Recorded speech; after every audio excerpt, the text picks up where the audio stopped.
क्या पढ़ना है हमें? हमें पढ़ना है साइकोलॉजी एंड स्पोर्ट्स, यानी कि साइकोलॉजी और स्पोर्ट्स कैसे एक दूसरे से संबंधित हैं। साइकोलॉजी का मतलब मनोवैज्ञानिकता, मानसिकता, और खेल ये कैसे एक दूसरे से संबंधित हैं। देखो, जब मैंने आपको बताया था कि भाई फिजिकल एजुकेशन का क्या रोल है, बताओ, अभी आज छुट्टी के टाइम पे जुड़ रहे हैं मैंने आपको बताया था कि फिजिकल एजुकेशन का क्या रोल है, तो उसमें मैंने आपको बताया था कि फिजिकल एजुकेशन फिजिकल, सोशल और मेंटल तीनों प्रकार का डेवलपमेंट करता है। शारीरिक सुधार भी देता है, मानसिक सुधार भी देता है और सामाजिक सुधार भी देता है। तीनों ही सुधारता है वो। तो भाई जिस क्लास में गया था उस क्लास में तो मैंने पढ़ाया ही था, पर जिसमें नहीं गया था उसमें नहीं पढ़ा पाया, जो मेरी क्लास नहीं थी उसमें नहीं पढ़ा पाया। खैर, फिजिकल एजुकेशन फिजिकली फिट बनाएगा आपको, साइकोलॉजिकली फिट भी बनाता है, मानसिक तौर पे भी आपको तंदुरुस्त करता है। कैसे? मान के चलो आप ट्रेनिंग कर रहे हो, ट्रेनिंग के बाद कंपटीशन में उतरते हो, कंपटीशन में या ट्रेनिंग के दौरान ही आपके पास अलग अलग प्रांतों से, मतलब अलग अलग देश के हिस्सों से लोग आए हो, मतलब तुम्हारे साथी होंगे, अलग अलग उनका बोलने का तरीका होगा, उनका डील करने का तरीका होगा, बिहेव करने का तरीका होगा, उनके साथ तुम अपने आप को संभालोगे, तो वहाँ भी साइकोलॉजिकली अपने आप को अच्छा बना रहे हो। कंपटीशन के दौरान प्रेशर होता है दिमाग पे, खेल जीतना भी है और खेल के नियम भी नहीं तोड़ने, स्पोर्ट्समैन स्पिरिट का भी पालन करना है। मतलब ऐसे भी रहना है कि भाई कोई खिलाड़ी नुकसान भी ना हो और एक खिलाड़ी वाली भावना भी ना खराब हो, तो मानसिक दबाव रहता है उसमें भी अच्छा करना होता है तो साइकोलॉजिकल ट्रीटमेंट भी और फिजिकल ट्रीटमेंट भी देता है हमें फिजिकल एजुकेशन। इस चैप्टर में क्या क्या पढ़ना है हमें? हमें पढ़ना है कि साइकोलॉजी का महत्व क्या है फिजिकल एजुकेशन और स्पोर्ट्स में। देखो साइकोलॉजी का क्या महत्व है। फिर हमें पढ़ना है कि ग्रोथ में और डेवलपमेंट में क्या अंतर है। ग्रोथ यानी कि वृद्धि और डेवलपमेंट यानी कि विकास, इनमें क्या अंतर है, पढ़ाऊंगा तो समझ में आ जाएगा। फिर पढ़ना है developmental characteristics at different stages of growth and development. Growth और डेवलपमेंट की अलग अलग उम्र में, अलग अलग चरण में क्या विशेषताएं होती हैं। फिर पढ़ना है हमें adolescence problems and there management, यानी कि जो एक उम्र होती है युवावस्था की, 12, 15, 17 की जो उम्र है युवावस्था की, उस उम्र में क्या क्या समस्याएं आती हैं और उनको मैनेज कैसे किया जा सकता है। फिजिकल एजुकेशन सिखाता है। जरूर समझना है हाँ, जरूर समझना, जरूर।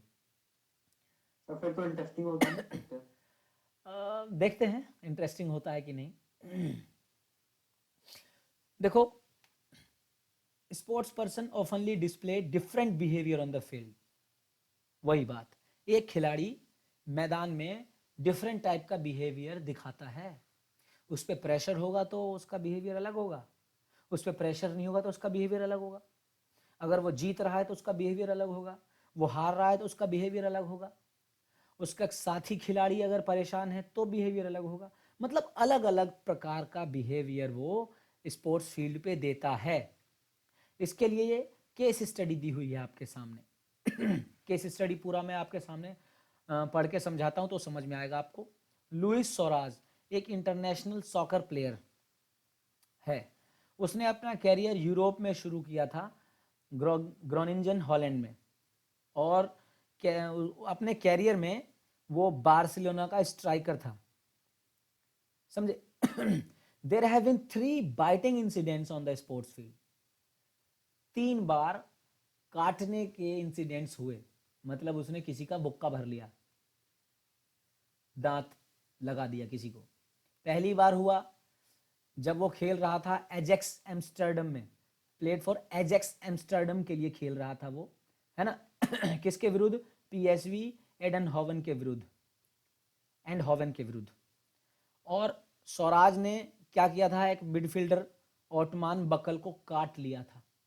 ये केस स्टडी है, देखो केस स्टडी जानना चाहिए, जानकारी के लिए बढ़िया रहता है, ये याद रखने की जरूरत नहीं है पर फिर भी जानना चाहिए। कई बार पता है फिजिकल की ही बात नहीं कर रहा, मैंने तो इस बार के एग्जाम में देखा है केस स्टडी उठा के धर देते हैं एग्जाम में। अब ये केस स्टडी आपके सामने है, यही पूरा उठा के धर देगा एग्जाम में सपोज करो, और उससे 4 क्वेश्चन दे देगा आपको करने के लिए। अगर आपने केस स्टडी पहले पढ़ा होगा तो वहाँ एग्जाम में आपका समय बच जाएगा ना, तुरंत देख कर करना आसान हो जाएगा। तो ये केस स्टडी खामखा को नहीं दिए हुए, पढ़ने समझने को दिए हुए हैं, फायदा उठाने को दिए हुए हैं। दूसरा इंसिडेंट कब हुआ, जब जब सोरेज ने किसको काटा, ब्रिंस्लाव इवानोविक को, while playing for Liverpool. Liverpool के लिए खेल रहा था वो चेल्सा के अगेंस्ट 2013 में।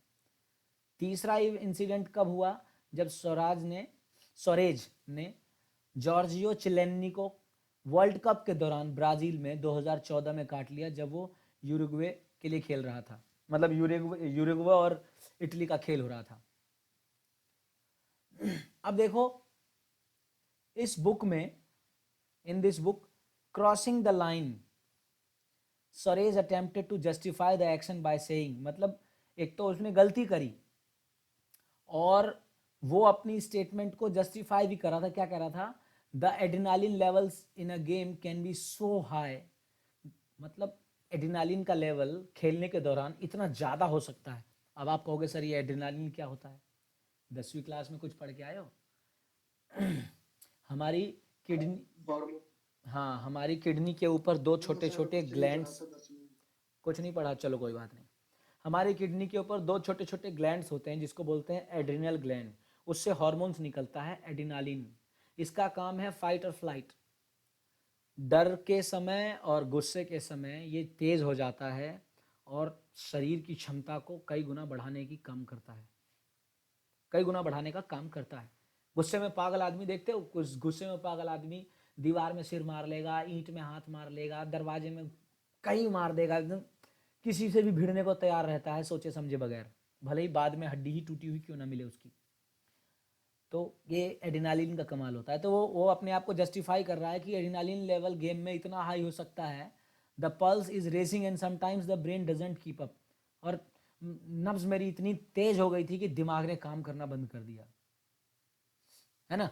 The pressure mounts and there is no release valve, कह रहा है कि प्रेशर इतना बन गया था और उस प्रेशर को निकालने के लिए मेरे दिमाग में कोई छेद नहीं, कोई वाल्व नहीं था जिससे मैं उस प्रेशर को कम कर सकूं।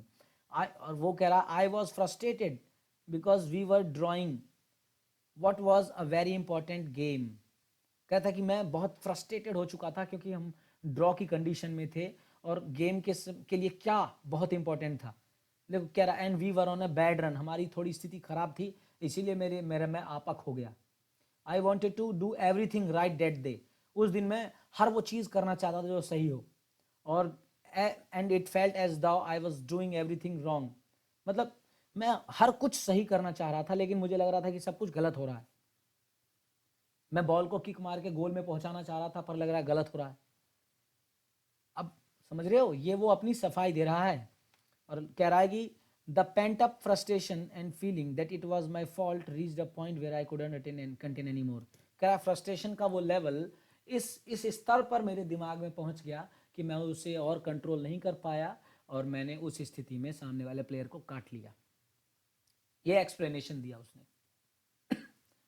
तो एक प्लेयर कई तरीके का साइकोलॉजिकल बिहेवियर शो कर सकता है ग्राउंड पे। अब देखो इस पर पेनल्टी जरूर लगी होगी क्योंकि अगर कोई भी खिलाड़ी इस तरीके का साइकोलॉजिकल बिहेवियर शो करेगा तो जाहिर सी बात है उस पर पेनल्टी लगेगी। वो माइक टाइसन, उसने भी ऐसी कान काट लिया था, पेनल्टी लगती है, बैन किया जाता है, खिलाड़ी बदनाम होता है, खेल बदनाम होता है। तो ये बिहेवियर एक खिलाड़ी के लिए अच्छा नहीं, इसीलिए तो कहते हैं कि साइकोलॉजिकल ट्रीटमेंट जरूरी है, मानसिक तौर पर उसका ख्याल रखना जरूरी है ताकि वो ऐसी गलतियां ना करे, ऐसी हरकतें ना करे। केस 2, 2 ही केस है ना, 2 ही केस है। दूसरा केस MS धोनी वाला दे रखा है। केस 2, MS धोनी जिसको हम कैप्टन कूल के नाम से जानते हैं, वो हमेशा बिल्कुल सधा हुआ रहते, हमेशा प्रेशर के दौरान भी, और इंडिया को बहुत ही मुश्किल से मुश्किल सिचुएशन से बाहर निकालने में सफल हुए हैं अभी तक, समझे। वेदर ही वाज चेजिंग और डिफेंडिंग, मतलब या तो वो अटैकिंग पोजीशन में हो या डिफेंडिंग पोजीशन में हो, क्रिकेट के मैच में मुश्किल से मुश्किल सिचुएशन से बाहर निकालने का काम किया है।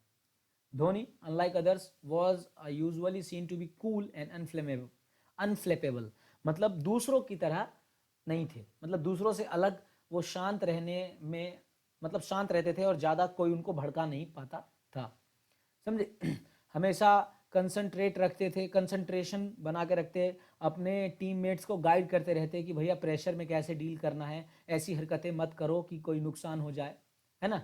मतलब ब्रैश एग्रेशन नहीं, सेम दूसरे खिलाड़ी जो है कई बार गुस्सा दिखाने लगते, बैट लेके भाग गए, लड़ने चले आए सीना तान के, पर धोनी बहुत शांत, बहुत शांत। तभी तो कैप्टन कूल कहने लगे लोग उन्हें, समझे।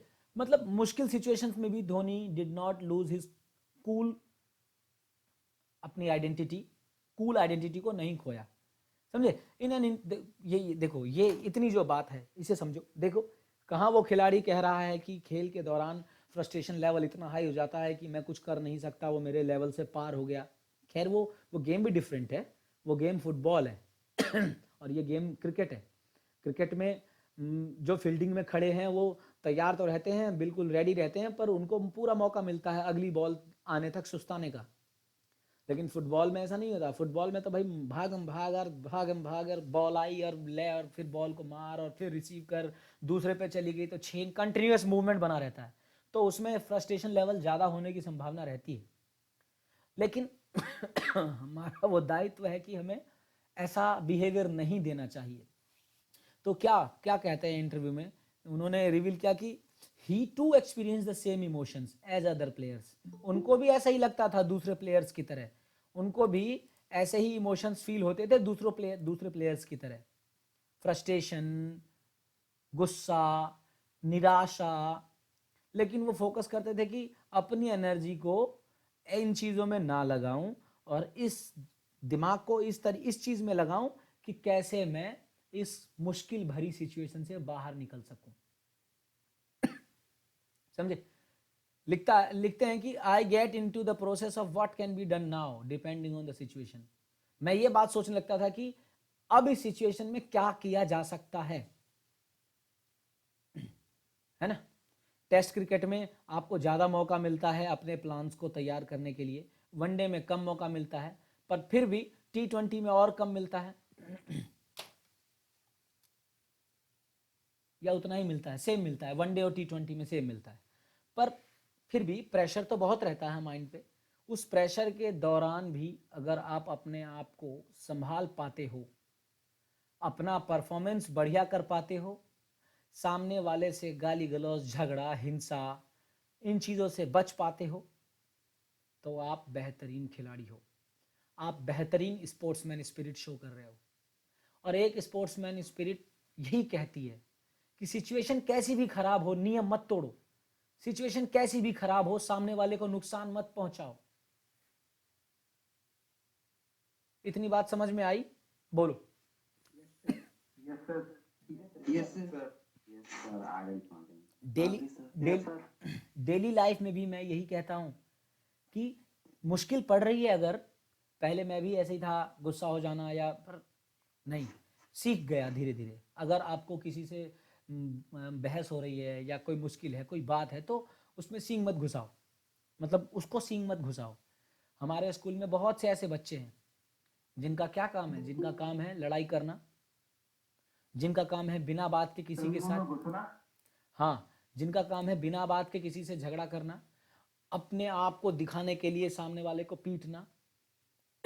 पर ये इस उम्र में कर रहे हो, समझ में नहीं आ रहा, फिर भी 12वीं में तो मैच्योरिटी लेवल आने लगती है, दिमाग में समझदारी आ जाती है कि भाई ये नहीं करना चाहिए। जैसे ही 12वीं के बाद तुम कॉलेज में उतरोगे, या बहुत से ऐसे बच्चे होंगे जिनको कॉलेज के साथ साथ कमाने की भी ज़रूरत पड़ेगी, बहुत से तो ऐसे होंगे जो अभी भी कमा रहे होंगे, सरकारी स्कूल है, आर्थिक स्थिति कमज़ोर रहती है बालकों की, मैंने भी किया है तो आप देखोगे कि जब आप बाहर निकलते हो और कमाने की फील्ड में उतरते हो, तो जिसके साथ आपने झगड़ा किया या जिससे अपना व्यवहार बिगाड़ लिया, घूम फिर के उसी से काम पड़ गया आपको।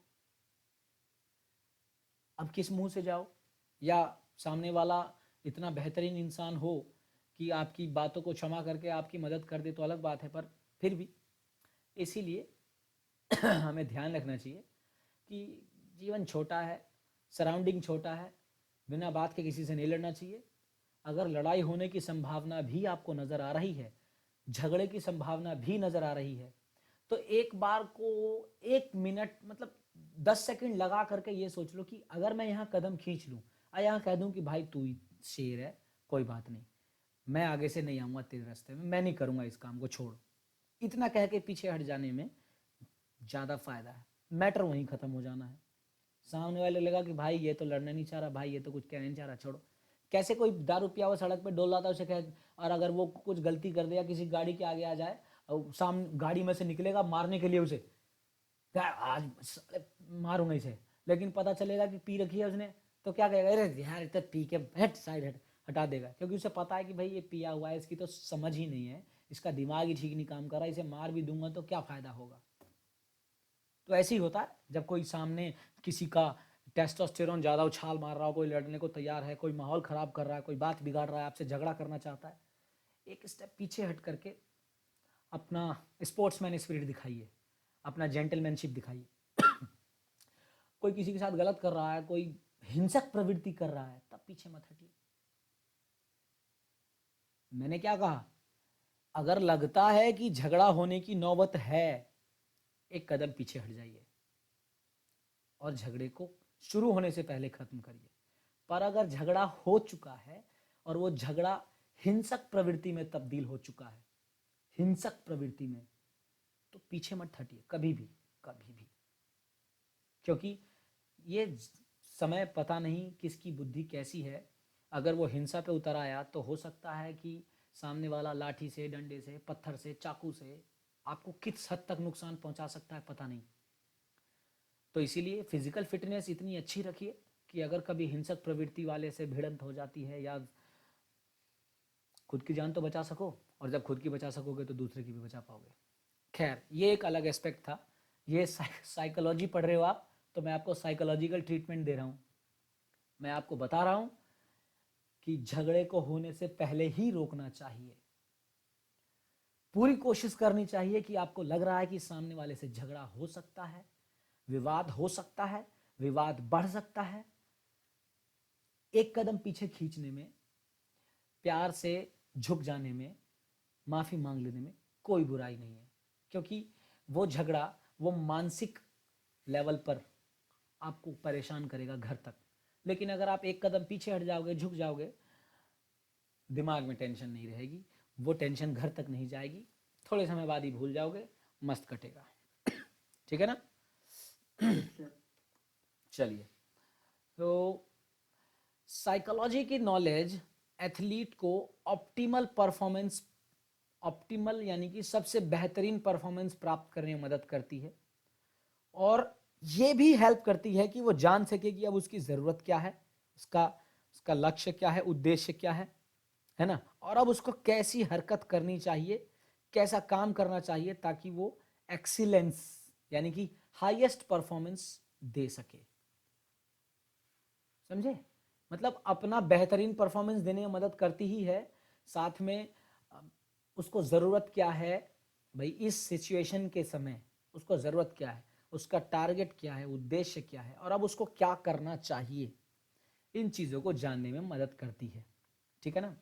तो चलते हैं पहले sports, term sport and psychology, इसका मतलब समझते हैं। स्पोर्ट का मतलब क्या होता है? Physical activity for the purpose of recreation, health, competition and education. वो फिजिकल एक्टिविटी जो कि रिक्रिएशन के लिए यानी कि मनोरंजन के लिए, मनोरंजन के लिए अगर हो तो हम उसे कहते हैं प्ले, गेम, गेम कहते हैं ना, एक गेम खेल लेते हैं, गेम मनोरंजन के लिए। फिर हेल्थ के लिए तो मतलब ट्रेनिंग कर रहे हैं आप, फिटनेस ट्रेनिंग कर रहे हैं। कंपटीशन और एजुकेशन के लिए स्पोर्ट्स। तो वैसे तो सब मिला जुला करके स्पोर्ट्स ही है, पर अगर कोई विशेषली कहे कि भाई मैं सिर्फ मनोरंजन के लिए खेल रहा हूं, दैट इज गेम। तो क्या है स्पोर्ट्स का मतलब? वो फिजिकल एक्टिविटी जो रिक्रिएशन के लिए, हेल्थ के लिए, कंपटीशन के लिए और एजुकेशन के लिए किया जाए, दैट इज ए स्पोर्ट्स। और साइकोलॉजी का मतलब क्या है? Soul and study, study of soul, मन, या आप कह सकते हो आत्मा का अध्ययन। आप देखो, पहले ये कहा जाता था, पहले, ये सबसे शुरुआत की बात कर रहा हूं, psychology is considered as study of soul, सबसे पहले। अभी व्हाट इज साइकोलॉजी? अभी psychology is the study of behaviour, व्यवहार का अध्ययन, समझे? मॉडर्न साइकोलॉजी क्या कहती है? स्टडी ऑफ बिहेवियर, किसी के व्यवहार का क्या बिहेवियर है। अब व्यवहार मन से ही आता है, तो इसीलिए लोग कहते हैं कि स्टडी ऑफ सोल, समझे? देखो क्या कह रहा है, ये कंसेप्ट ग्रीक फिलोसोफर्स ने दिया, ग्रीक जो यूनान के थे उन्होंने दिया कि ब्रांच ऑफ फिलोसफी, आज ये साइकोलॉजी की ब्रांच है, उससे कहा, उन्होंने कहा कि soul was the essence of person, जो आत्मा है, मन है, वही उस व्यक्ति की छवि है, एसेंस है उसका, वही बता सकता है, वही डिसाइड करता है कि एक व्यक्ति कैसे बिहेव करेगा। देखो लिखा है, हाउ द इंडिविजुअल बिहेव्ड, आत्मा, आत्मा ही उसकी छवि है, आत्मा ही उसका एसेंस है, एसेंस उसकी खुशबू है, आत्मा ही यानी कि मन ही डिसाइड करेगी कि वो कैसा बिहेव करेगा, और इसी की स्टडी साइकोलॉजी है, समझे? 19वीं शताब्दी में philosophers shifted their interest towards trying to understand how the body is influenced by what is inside the body, the mind, and by the events outside the body, यानी कि the environment। मतलब 19वीं सदी में, लेट 19वीं सदी में, यानी कि जब 20वीं सदी की शुरुआत हो रही थी, अभी आप पता है सन 2001 जब शुरू हुआ, जब 2001 शुरू हुआ तो हम 21वीं सदी की शुरुआत में थे, पता है आपको? थोड़ा आगे चलता है मामला,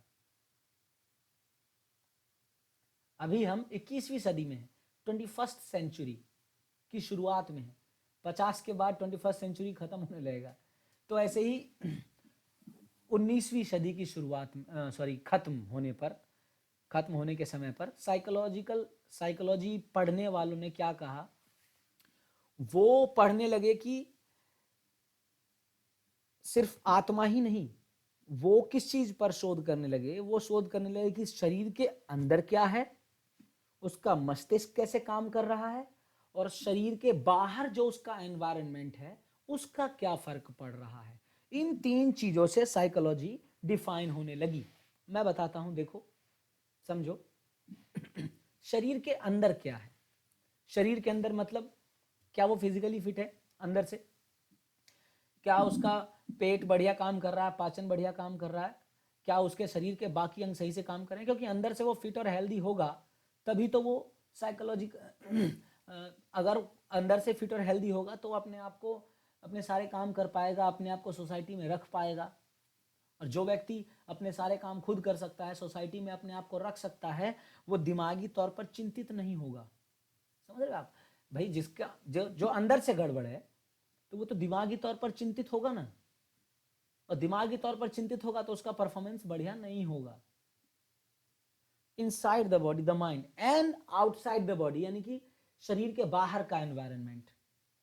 सपोज करो मैं ऐसे माहौल में रहता हूं जहां घर में मेरे रोज लड़ाई होती है, रोज गाली गलौज मच रही है, घर के सदस्य आपस में एक दूसरे से लड़ रहे हैं, तो घर में इतनी टेंशन है, उसका मेरे साइकोलॉजी पे असर पड़ेगा, मेरे दिमाग पे असर पड़ेगा, मेरे अपने काम बढ़िया से नहीं हो पाएंगे। पता चला कोई काम कर रहा हूँ, बीच में खबर आती है कि भाई घर में तेरे आपस में दोनों ने सिर फाड़ लिया एक दूसरे का, डिस्टर्ब हो जाएगा ना, वो काम करना मुश्किल हो जाएगा मेरे लिए, मुझे भग के जाना पड़ेगा कोई काम देखने के लिए। या फिर बाहर जो मेरे गली पड़ोसी के लोग हैं वो खराब हैं, वो गाली गलौज या झगड़े का माहौल रखते हैं हमेशा, तो वो मेरे साइकोलॉजी को डिस्टर्ब करेगा, मेरे मेंटल बिहेवियर को डिस्टर्ब करेगा। समझ रहे हो? इंटरनल भी, अंदर क्या चल रहा है मेरे शरीर में, अंदर मेरा शरीर कैसा है, बाहर का माहौल कैसा है, ये सब चीजें मिलके एक व्यक्ति का साइकोलॉजी डिसाइड करते हैं, एक व्यक्ति की मानसिक स्थिति को डिसाइड करते हैं, समझे। तो इसीलिए साइकोलॉजी को हम कहते हैं स्टडी ऑफ माइंड। तो मैंने आपको बता दिया study of mind, study of behaviour, और पहले उसको स्टडी ऑफ सोल भी कहा जा रहा था। किसी का माइक खुला है, बंद करो, बिना बात के माइक खुला हुआ है किसी का। कौन है भाई? गौरव है। बैकग्राउंड म्यूजिक अजीब आ रहा है। गौरव है सर, गौरव।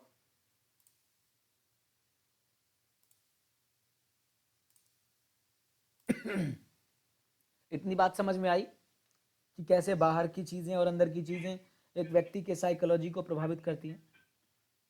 Yes sir. ठीक, yes sir.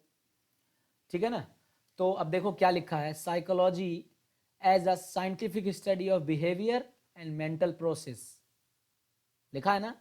Scientific study of behaviour, व्यवहार का वैज्ञानिक अध्ययन, उसके मेंटल प्रोसेस का वैज्ञानिक अध्ययन, has 3 important aspects to be discussed. इसके 3 मेन इंपॉर्टेंट एस्पेक्ट्स होते हैं जिसको हमें डिस्कस करना है, पढ़ना है। क्या? पहला क्या? It is scientific in nature. Psychology को आप ये मत समझो कि भाई ऐसे ही किसी का देख के पता कर लेंगे ना, ये भी वैज्ञानिक तौर पर ही पता किया जाता है, साइंटिफिक अप्रोच लगाई जाती है। It has a scientific approach to acquiring knowledge involving certain की values and standard which are usually acceptable and reliable. मतलब साइंटिफिक तरीकों का प्रयोग किया जाता है ऐसी की वैल्यूज, मतलब एक व्यक्ति की ऐसी वैल्यूज, ऐसी आदतें, ऐसी चीजों को मेजर करते हैं, पढ़ते हैं, जो कि एक्सेप्टेबल हो सभी के द्वारा। मतलब जैसे सब एग्जाम्पल के तौर पर, जैसे किसी का बोलने का तरीका, भाई कोई आप करके बात कर रहा है, कोई तू तड़ाके से बात कर रहा है हमेशा, तो किसी का बोलने का तरीका साइंटिफिकली सभी उसको एक्सेप्ट करेंगे कि हाँ भाई, बोलने के तरीके से हम पता कर सकते हैं कि ये आदमी कितना जेंटलमैन है। कर सकते हैं ना पता?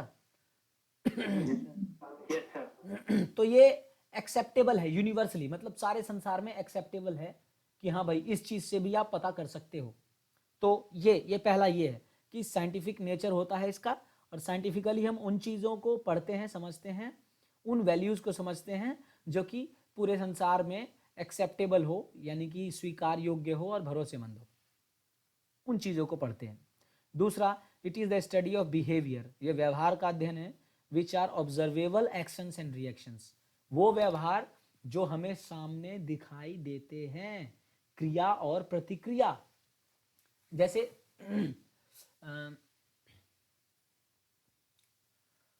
कोई छोटा बच्चा अगर किसी को, सपोज करो कोई छोटा बच्चा है, आपको आके कुछ कह जाए, आपको पता है कि ये बच्चा 5-7 साल का है, 8 साल का है, इसको तो उतनी अकल नहीं है, पर अगर उस पे भी कोई खींच जाए और जाके उसको पीटने लगे, उठा के पटक देवे, तो ये उसका व्यवहार ऑब्जर्वेबल है, सामने दिखाई दे रहा है आपको।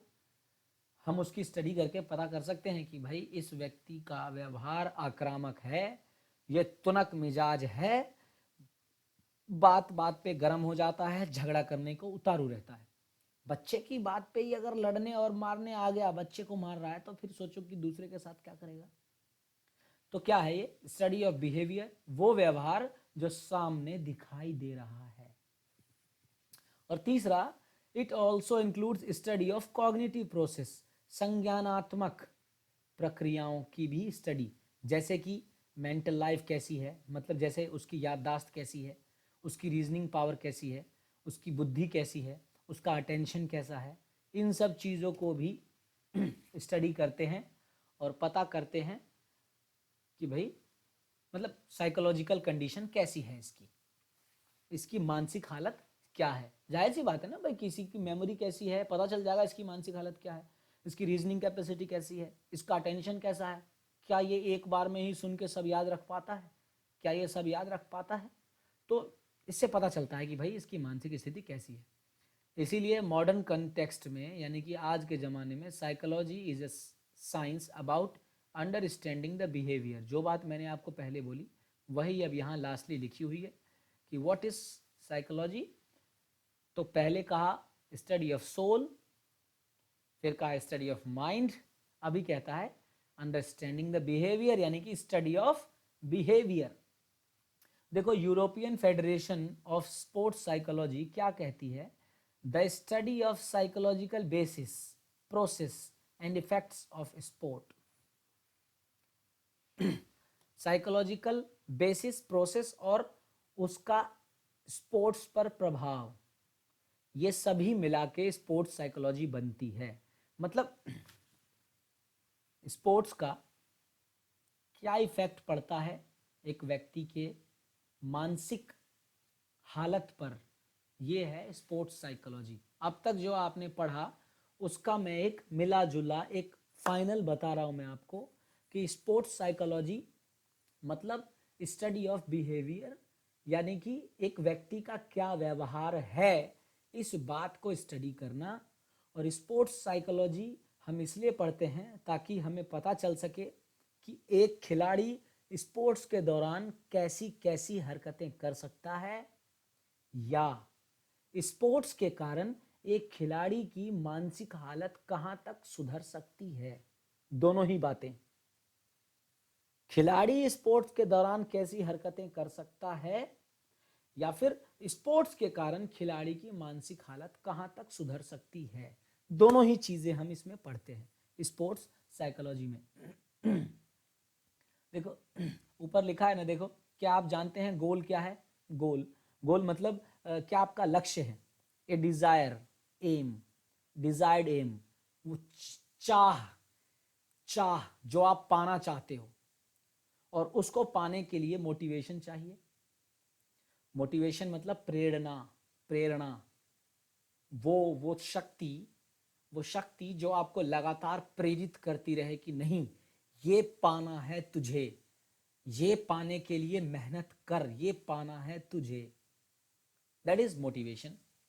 मोटिवेशन अंदर से भी आता है और बाहर से भी आता है। अंदर से मोटिवेशन आएगा जब आप खुद ब खुद किसी काम को करना चाहें, उसमें आपको बाहरी किसी इनाम की जरूरत नहीं। जैसे अभी मैं आपको पढ़ा रहा हूं, ये मेरा अंदर का अपना मोटिवेशन है। मैं चाहता हूं कि मैं आपको कुछ सिखा जाऊं।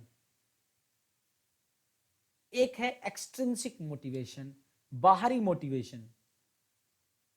बाहरी मोटिवेशन मतलब किसी इनाम, किसी ट्रॉफी, किसी प्रशंसा, किसी पैसे की चाहत, लड़की की चाहत, घर, गाड़ी, कोई भी ऐसा बाहरी चीज जो आपको प्रेरित करता हो, that is extrinsic motivation.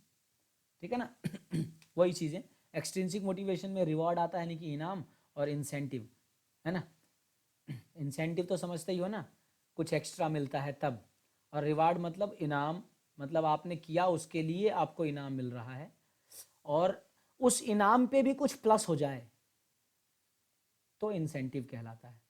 Incentive सुना है ना, ये कॉल सेंटर वाले बहुत इंसेंटिव लेते हैं, इनको टारगेट मिलता है इतना पूरा कर दोगे भाई। एक तो उनका रिवार्ड है कि हर महीने इतनी तनख्वाह मिलेगी, इसलिए वो काम पे जाते हैं, ये उनका रिवार्ड है।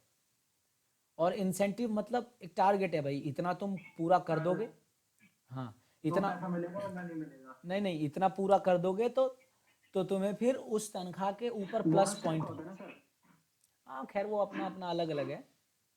जैसे ओवर टाइम करते हैं लोग, तो रिवॉर्ड तो उनकी तनख्वाह है, हर महीने इतनी तनख्वाह मिलनी है, पर ओवर टाइम क्यों करते हैं? इंसेंटिव के लिए। 2 घंटा फालतू काम कर लेंगे, कुछ एक्स्ट्रा मिल जाएगा, समझे? भाई कोई कंपनी वाले ऐसे ही तो आपको 2 घंटा काम करने जाने नहीं देगी, ये थोड़ी कहेगी कि हाँ आजा मेरे यहाँ 2 घंटा काम कर ले।